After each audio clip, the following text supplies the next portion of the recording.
All right, let's talk about something that's basically a secret toolkit for every software tester out there, understanding the different kinds of SQL commands. Now, I know what you might be thinking, but this isn't just about being good with databases. This is about becoming a smarter, faster, and way more effective bug hunter. So let's kick things off with a scenario that I'm sure hits close to home. So picture it. You're deep in a testing cycle, and bam, you find a bug. Maybe a weird value pops up on screen, or a new user just vanishes after you hit save. Your first thought is always the same, right? Where on earth is this thing actually coming from? Is it just something on the surface? A front-end glitch? Maybe some wonky JavaScript in the user interface? That's always suspect number one. Or maybe we need to look a little deeper. Could the API be the culprit? Is it fumbling the data as it passes it from the front end to the back end? But what if the problem is buried even deeper than that? What if it's hiding in the database itself? This is where the really tricky, often critical bugs tend to live. And honestly, knowing how to dig in and investigate the database is what separates a good tester from a truly great one. So to really get a handle on this, let's use a little analogy. I want you to think of your database as a house. First, you've got to have a blueprint, right? To define the rooms, the walls, the whole structure. Then you start adding the furniture. After that, you've got to decide who gets the keys to which doors. And finally, you get some insurance just in case things go sideways during a big move. Believe it or not, these 4 steps map perfectly to the 4 main types of SQL commands. So let's start with part 1, drawing that blueprint.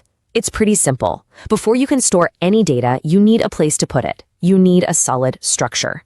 And that is exactly where Data Definition Language, or DDL, comes into play. Think of DDL commands as your architectural tools. They don't actually touch the data, not a single piece. Instead, they build the containers for the data. They're what you use to create the tables, define the columns, and lay down the fundamental rules of your data house. And the key commands here are actually really intuitive. Create is like building a brand new room. Alter is like modifying that room, maybe adding a window or knocking down a non-load-bearing wall. Drop, well, that just demolishes the room completely. And truncate is a fun one. It's like a magic button that instantly vaporizes everything inside a room, but leaves the room itself standing. So why is this so critical for testers? Because if the blueprint is messed up, the entire house is at risk. A text field might be too short, chopping off customer names. A number might be stored as text, leading to all sorts of weird crashes. As a tester, checking that schema, that blueprint, is your absolute first line of defense. Okay, our house is built, the foundation is solid. Now it's time for the fun part, moving in the furniture. And this is all about data manipulation language, or DML. DML commands are what we use to actually interact with the stuff inside our data house.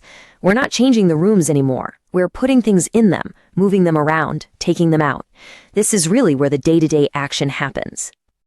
And these commands, they line up perfectly with what users are doing in your application all day long. Insert, that's creating a new account. Update, that's changing your password. Delete, that's removing an item from your cart. And select, well, that's basically any time you look at anything. It's the command for just retrieving and seeing the data. Now this, right here, is your bread and butter as a tester. The huge majority of functional bugs are, at their core, DML failures. Data that didn't save right, an update that calculated the wrong price, or a deletion that left behind an orphaned record. Like a comment that's still there even though the post it was attached to is long gone.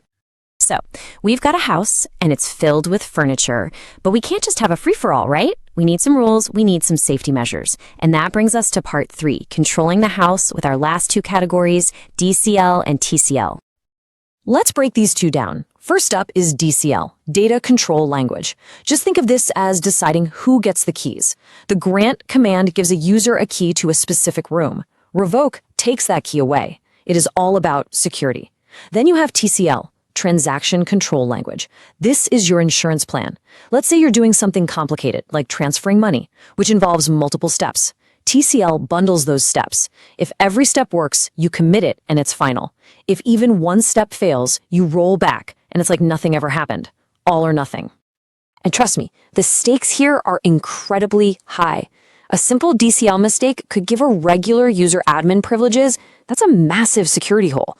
And a TCL failure, that could mean a customer gets charged for a product, but the inventory never updates. That's a recipe for data corruption and some very, very angry customers. So we have the blueprint, the furniture, the keys, and the insurance. That's great, but how do we actually use this as testers in our daily work? Well, let's talk about the payoff, a smarter workflow. This whole mental model gives your testing a really clear structure. You can start by reviewing the schema, that's a DDL-focused task. Then you hammer on the core features, which is all about DML. After that, you test permissions and user roles, your DCL focus. Then you hit those complex, all-or-nothing operations, your TCL focus. And finally, you wrap it all up with regression and integration tests to make sure everything still plays nicely together. And here it is, the whole thing in a nutshell. This is your ultimate cheat sheet. For DDL, you're asking, is a structure right? For DML, you're asking, does creating, reading, updating, and deleting data actually work? For DCL, it's, are the permissions locked down? And for TCL, it's, do our big, important operations succeed or fail cleanly as one single unit?